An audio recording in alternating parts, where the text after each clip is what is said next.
They say men have sex on the brain 99.99% of the time. You're not going to catch me trying to dispute that. Why would I? It's pretty much dead-on accurate, especially when you consider the remaining 0.01% of brain power is tirelessly dedicated to finding the remote. In my case, though, and I suppose in my defense, sex is part of my job. And so is schmoozing and signing autographs.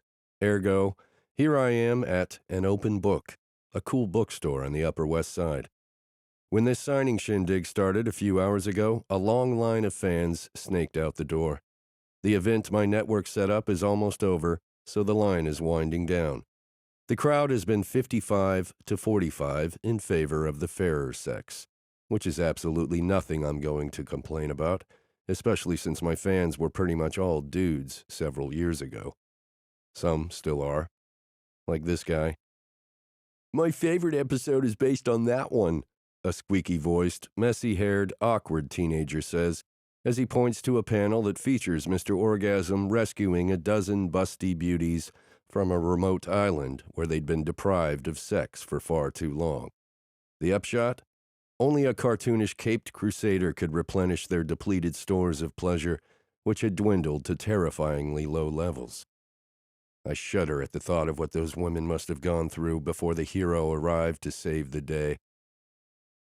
Yeah, that one does rock, I say, flashing the kid a quick grin and then nodding seriously.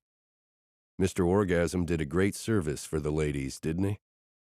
Yes, the kid says with wide, earnest eyes. He helped them so much.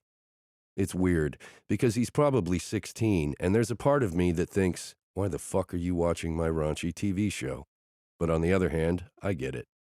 When I was his age, I didn't have a clue about girls either, which probably explains why I started drawing The Adventures of Mr. Orgasm, the once online cartoon, now late-night television sensation, which includes the storyline about the aforementioned act of good citizenship performed by the titular hero. Titular. I said titular in my head.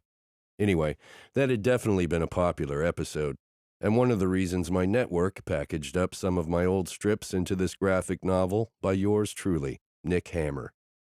Special edition and all, like the embossed gold stamp on the cover says. Can you sign it to Ray? He asks, and as I raise the black Sharpie, I catch a flash of gold out of the corner of my eye, then a hand in a pocket. Oh, shit. I think I know what the woman lined up behind Ray just did. I finish signing and hand him the book. Go forth and give pleasure, Ray, I tell him, as if it's a mantra. I knock fists with him, and he stares briefly at his hand afterward, as if he's been blessed by a master. Of course he has. You have my word.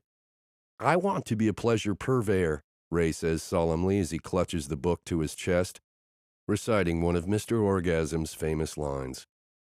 Man, someday that dude is going to blow the minds of the ladies. He's got some serious determination, but not yet, because, he's 16. I turn my eyes to the next person in line, and I'm practically blindsided by the sheer amount of breast on display.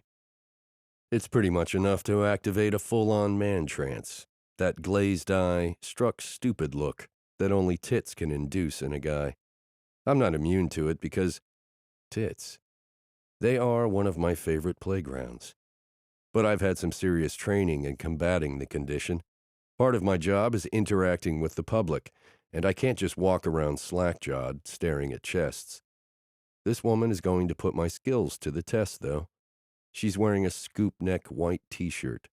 That's kryptonite for most men. She leans forward, making sure I get a front-row seat. I cast my eyes around, hoping Serena, the very pregnant, perennially smiling, but oh-so-savvy PR woman who works with my show at Comedy Nation, will return quickly from yet another bathroom break. She's a pro at knowing when to hold the eager ladies at bay. Look, I'm not complaining. I do not mind whatsoever that some of the show's viewers get a little frisky at events like this. It's all good. But I've got a feeling this one isn't supposed to be playing.